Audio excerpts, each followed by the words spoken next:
I am recording this with a very heavy heart because I am realizing more and more how essential, how vital a mother's love is to a child, how vital a parent's love is to a child. But at the same time, I'm also realizing that I've survived without a mother's love, and I will continue to survive without her love. Today, I actually woke up with a dream that broke my heart even when I woke up from it. I was trying to get my mother's attention in the dream, and I kept yelling, screaming at her, like, Mom, Mom. And my sister was, it seemed like we were walking. My sister was ahead, and then my mother, and then I was at the back. And my mother seemed like she was just like talking to my sister. And I think I screamed her name, like saying mom, like 3 times, and she didn't really turn back at me. And when she finally did, I was almost like sulking and angry that she hadn't given me the attention when I called out her name. And I think this dream is obviously influenced by the fact that I'm going through this phase in my life where I'm looking back at my childhood and I'm realizing how unloved I've felt, how worthless I've been made to feel, and how my mother and my sister have both neglected to be there for me emotionally. And I think for me, the biggest thing, and it really hits hard when I think about it, that it's not just that my mother doesn't love me, it's that she's incapable of loving me. Because the more I study and try to understand the narcissistic personality disorder, the more I try to understand emotional abuse, emotional unavailability, the more I hear that these people are incapable of love. So my narcissistic mother and my narcissistic sister, they're actually incapable of love. And this is something that up until last year, I would not have said about my family. I would not have said my family doesn't love me. Would I have said there are times when we argue, there are times when we don't get along? Sure. But I wouldn't have thought or said that my family doesn't love me. But right now, I can fully utter out those words that my mother doesn't love me. My mother doesn't know how to love me. And in as much as I want to sympathize with her, I'm also done sympathizing with her. I've sympathized with my mother for the longest time.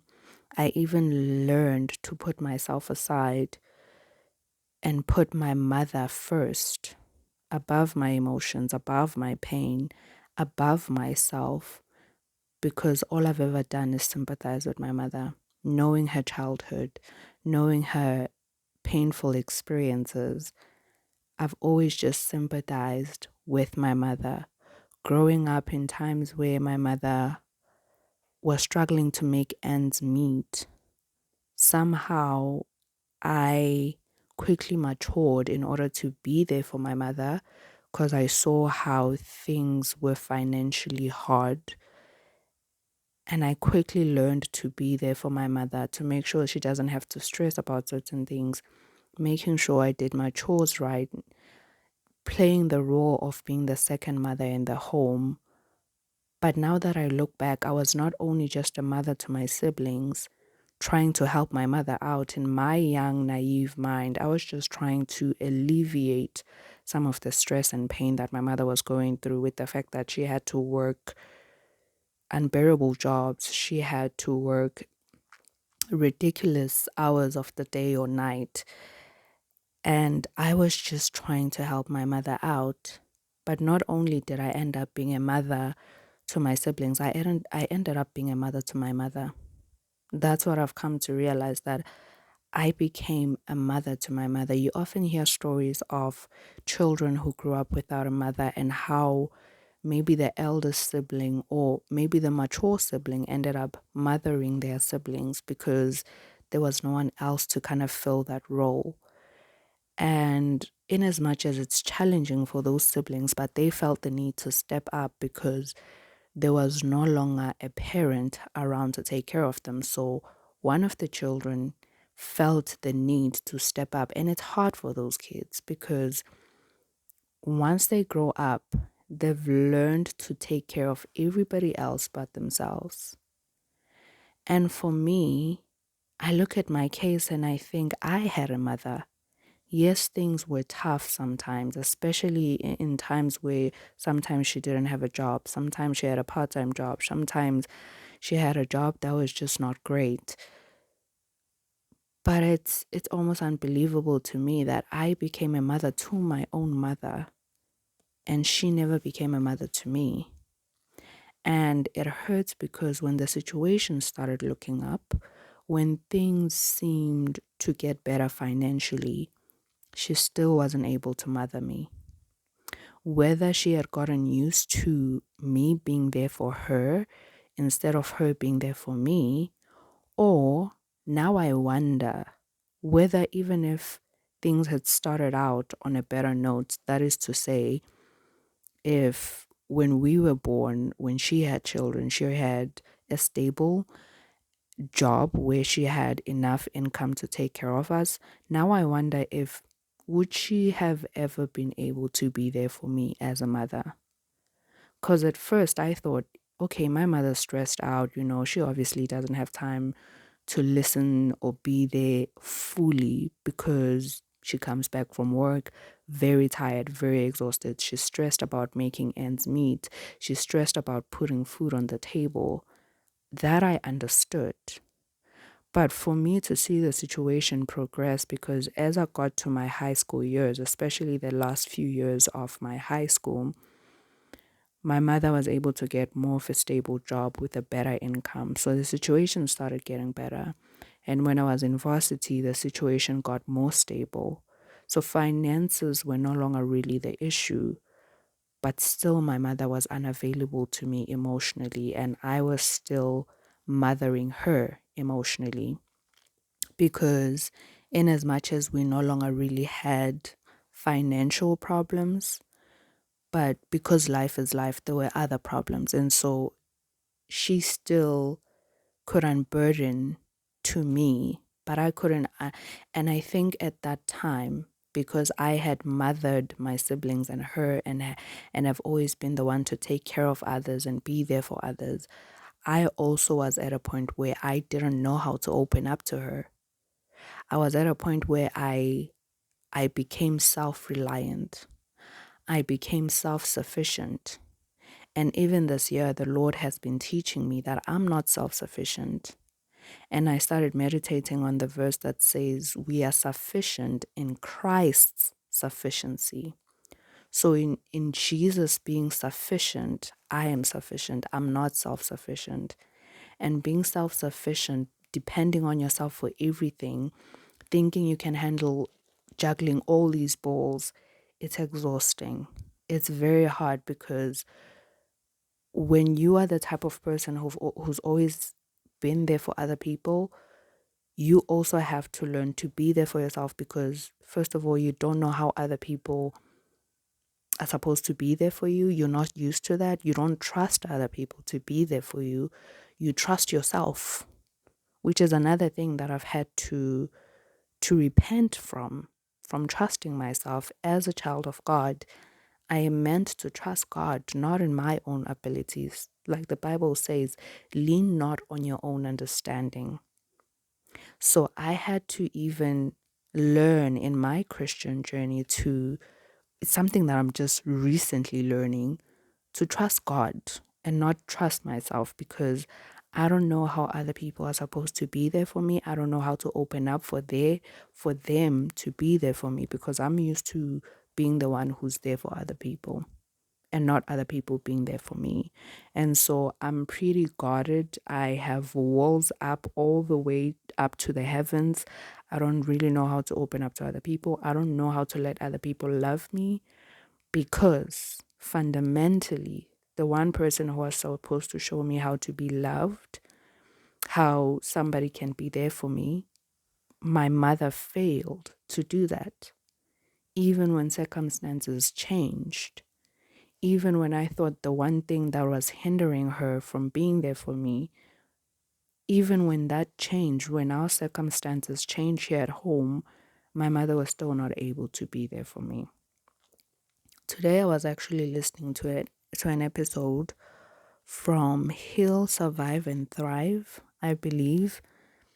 I have like selected few people that I'm listening to when it comes to narcissism, when it comes to emotional abuse, understanding your parents, understanding this personality disorder and what emotional abuse, toxicity, unhealthy relationships, dysfunctional relationships, what they look like. They're just three people that I'm currently listening to.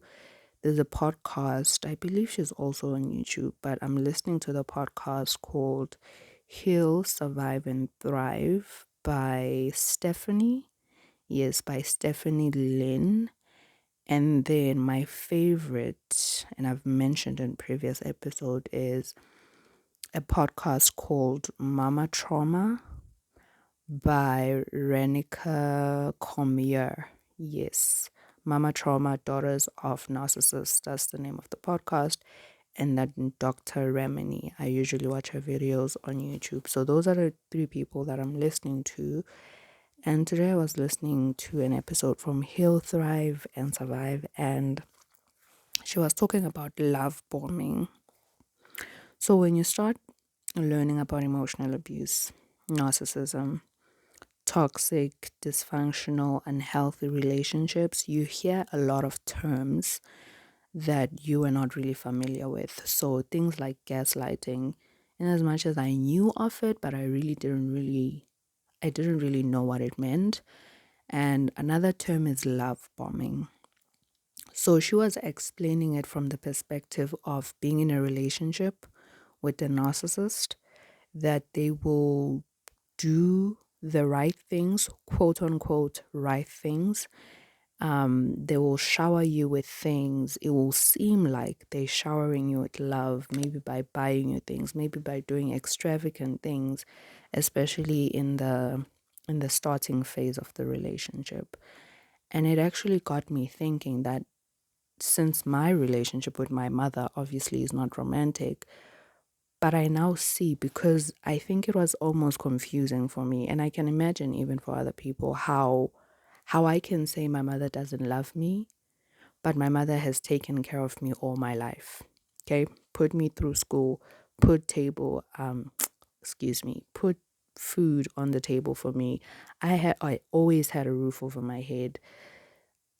My needs, physical needs, were almost always met. Even in times where she couldn't really afford something, she tried her best. She tried her best to make sure we had school shoes, school uniform, school essentials, stationery, food on the table. My mother did all of that. And when I listened to this podcast where Stephanie was saying that they do these things because, for example, so a boyfriend will take you maybe on a vacation, like maybe we'll buy you flowers every now and again, maybe we'll just like do things that seem super romantic. And in the beginning of the relationship, it's very exciting and you're thinking he's the one, he spoils you, he's super romantic. But what he's really avoiding and hiding is really being vulnerable and being intimate, not sexually, but being intimate where you are really getting to know someone, on a deeper level where you are really connecting. And now I look back and I think to myself that all these years, if being a mother means making sure your kids, they are fed, they have clothes on their backs, they have a roof over their heads, and you buy them snacks, and you buy them the physical stuff. If being a mother, if that's all it takes to be a mother, then my mother gets the award. She's mother of the year, she's mother of the century, because she did that. Okay, my mother did that. But because it doesn't, being a mother doesn't, because then if that is the only thing that qualifies someone to be a good mother, simply feeding your children, simply clothing them, putting a roof over their heads, buying them nice stuff every now and again, if that is all it takes to be a good mother, then that would mean there are a lot of mothers that are not good mothers because sometimes they are not able to feed their children due to financial circumstances. Sometimes they can't buy their children nice things or buy them certain clothes or even put a roof over their heads. But because that's not the only qualifier for a good mother, not a perfect mother, not a perfect mother, because every time I talk about this, I hear my mother echoing in my head because anytime my mother and I have addressed an issue or I told her she did something that upset me or something I didn't like or any attempt to just kind of open up to my mother, I was always hit with the line that she's not perfect. She would always throw it at me that you can't expect me to be perfect. I'm sorry I'm not perfect. And it's like her defense. It's like her excuse so that she shuts me down by simply saying that I am not asking for a perfect mother. I'm asking for a mother who could have tried. I'm asking for a good mother. So, if all it takes to be a good mother is feeding your kids, clothing your kids, putting a roof over their heads, then that disqualifies a lot of other good mothers because whether there's food or clothes, really at the core of it, what's really important is that a mother loves their children and a mother is there, listens, is present, fully, not just physically present, but emotionally present, there for your children. And for me, especially as my mother is a Christian woman, asking the Lord, because obviously she's not perfect, I'm not perfect, we're not going to get it right. As a wife, I'm not going to be perfect. As a mother, I'm not going to be perfect. As a friend, as an employer, I'm not going to be perfect. All these things we keep praying about, we keep bettering ourselves, we keep practicing. We stumble, we fall, we fail, but we learn from our mistakes and we apologize where we need to apologize. We discuss where we need to discuss. We confront where we need to confront. But what my mother was never able to do is apologize where she needed to apologize. What my mother was never able to do is communicate where she needed to communicate. She's afraid of confrontation. That's why anytime I would bring up anything I was unhappy about or something that she did that upset me or anything that I felt. Anytime I made an attempt to be vulnerable with my mother, to be emotional with my mother, to lay my heart out for her, she thought it was an attack on her being a mother, and she thought I'm saying I want a perfect mother. I don't want a perfect mother. I don't even need a perfect mother. Nobody needs that. I need a mother who is able to recognize where maybe she could have done better. I need a mother who tries to do better. I need a mother who's there for me, who loves me. A mother who loves me so much so that even if she couldn't afford clothes, she couldn't put food on the table or a roof over my head, I knew I heard her. I knew she was there for me. This is why, with all our naivety with money, people up there who are so wealthy, so rich, they live with rich husbands or have rich friends. At the end of it, they realize that human connection is so important because once you have all the money in the world, you can do anything.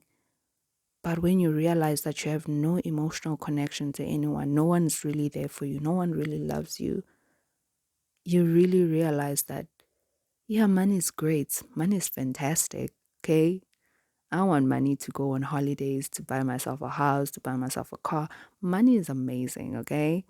We're not trying to downplay that money is great to have. but we're also talking about the essentials, what really, really matters. Because what matters is that a mother, whether she's living in a shack, under a bridge, in a one room house, that she loves her children, listens to her children, is there for her children, is always trying to be better for her children because they need that. They really, really need that. I realize how much I just needed that. And I don't even wanna look at the role of like, yeah, children should also be there for their parents because, yeah, sure, children should be there for their parents. But I think that's also just another excuse that parents make because, yeah, parents also go through things because life is hard. And when they are going through things, it's also important to communicate that with your kids because kids, at the end of it all, they love their parents. Even in their teenage years where they are acting out, kids love their parents. So when things are hitting hard for mom and she's going through the most, and maybe right now she can't really be there for her children, communication is important to let the child know what's happening right now. And most of the time, children actually understand that mom is not okay right now, and I need to be there for mom. But that doesn't mean the child now gets to take the role of being a mom to their mother. For me, that is why it broke my heart when I saw our circumstances changing from us not really being able to make ends meet, or my mother not being able to make ends meet, to her being more stable and financially secure, but not seeing the transformation because as a child you can understand a season. Okay, I can understand that. Okay, maybe this year was a rough year for my mom and she wasn't really there, but as long as the communication lines are open and you're talking to your child that right now you are down, like for me that's the biggest thing. Communication. Communicate with your child what is happening. Why is mom distant? Why is mom not really available? Why is mom maybe not able to talk as much? What is happening so that the child knows, okay? But at the same time, I still do believe that because this is a human being that you are responsible for, in as much as parents, mothers, they will still go through stuff where maybe they're not at their best place to be a mother. At the same time, there is still supposed to be a space where they try to be there for their kids because you're responsible for this person. And I don't know. I just don't want to make it seem like I'm disregarding parents' feelings or their own struggles because just because you're a mother doesn't mean you won't face your own troubles and struggles. But at the same time, I'm just almost done with that mentality because again, I feel like it's just another excuse that then a parent doesn't have to take responsibility of a human being that they brought into this earth. They are responsible for this person. And so it's one thing to be in a season where maybe you're just not, the best mother that you can be, but you're still trying to make time and communicating with your child. But it's another thing that even once the season passes, you're still not really there because that's what I felt happened between my mother and I, that even as circumstances changed, as seasons changed, she was still not able to be there for me. Because I thought, okay, maybe she's not here for me and fully present for me because, like stress, money, all of that. But when I saw circumstances change and seasons change in our lives, but still not have my mother be there for me, that broke me. And I didn't even realize it at the time, but that actually broke me to still see my mother not be there for me and still have her fully reliant on me emotionally. I don't have a problem with mothers relying on their kids, but really, like 100%, you are relying on me and I get zero, I get nothing. That's the part that really gets to me. So after listening to that episode from Hill, survive and thrive, I realized that all that my mother has done and all that she has gave was for her was just her way of mm, I think she was doing it out of duty, and also because I think maybe that's her way of loving, but it's not really loving. I don't know. I don't know how to put it, but like I said, when like a guy is showering you with all of these things, it's like having a blesser, like having a sugar daddy. Just because he buys you a car, buys you a mansion, buys you heels, buys you nice bags, doesn't mean he loves you. Doesn't mean he loves you so much that you have pillow talks and you're just so vulnerable with each other. And mm, yeah, sometimes I don't know how to explain this, and I sometimes feel like I have conflicting thoughts and feelings about all of this because I think I want to reject that things are the way they are, but everything in my life looking back is evident that my mother actually isn't capable of loving me. And no matter how much I try to justify it and even defend her, everything that I look back on, I'm analyzing everything from my childhood. And this is not to say I'm just like nitpicking or judging her, but it's clearly evident to me now looking back that she never loved me.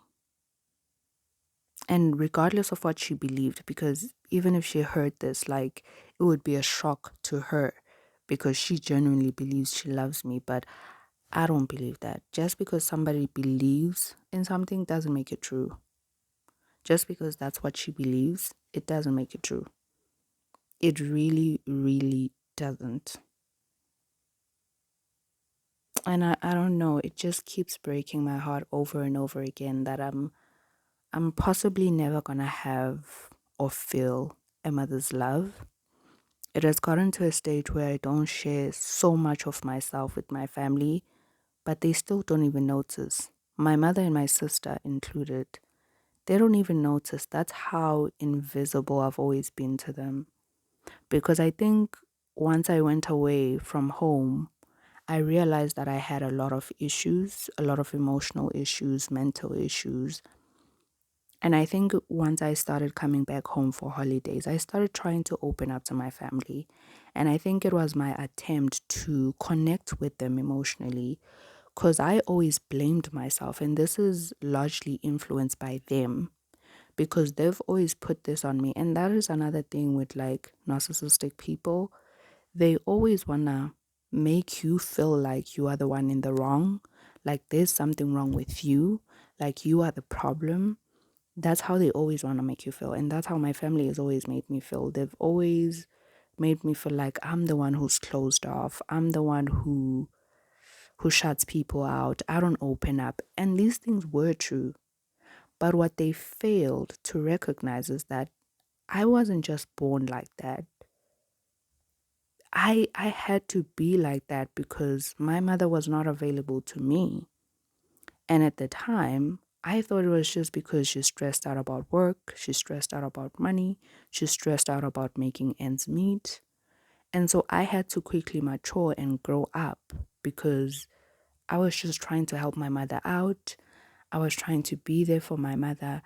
And so I learned to I learned to shut down my emotions, that I take care of other people and don't take care of myself, that I listen to other people, but I don't voice out my own troubles or feelings or thoughts.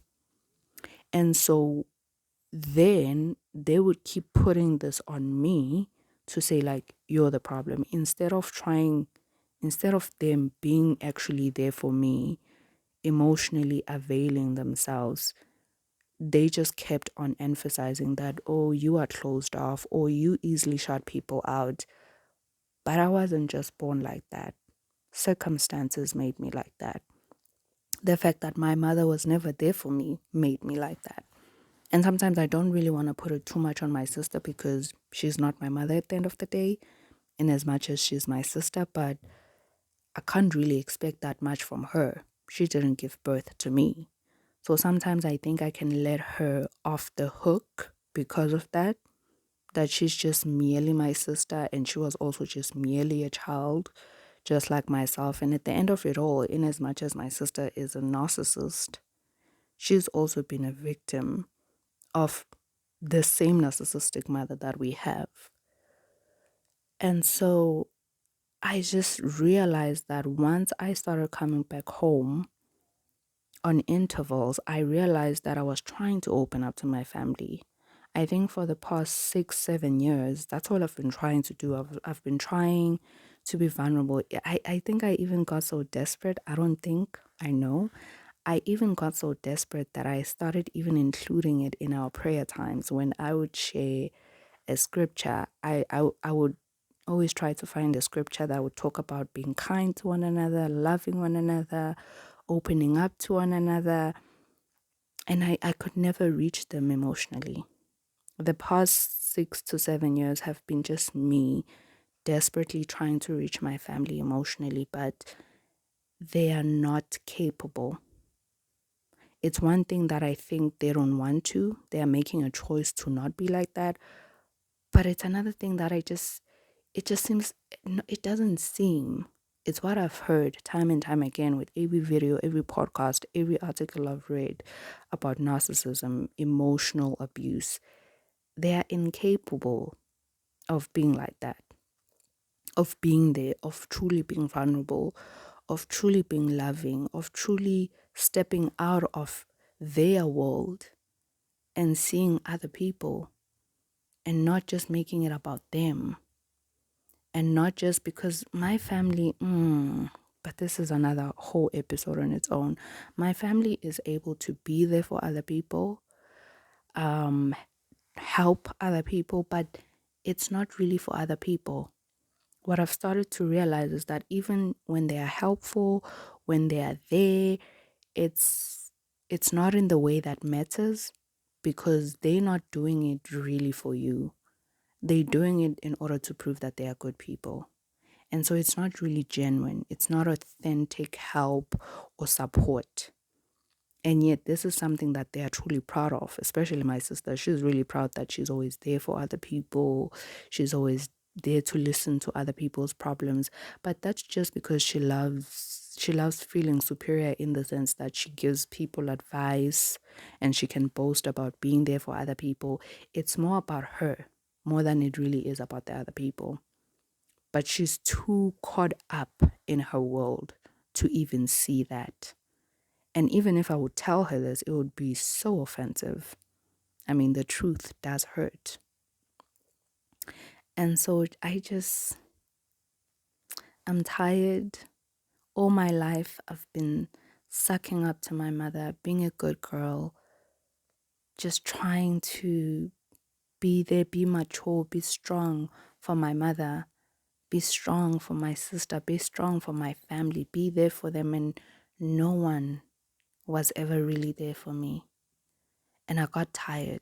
And because they were never there for me, with other friends, with people that I have met in my life, when I went away to varsity, I never really even gave other people a chance.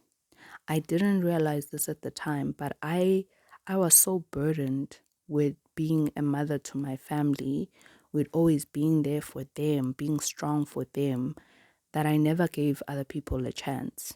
Even even the people I dated, people I became friends with, colleagues, I never gave them a chance. I never really opened up to them because I think I had a fear of them becoming a burden to me because I was already used to taking care of other people.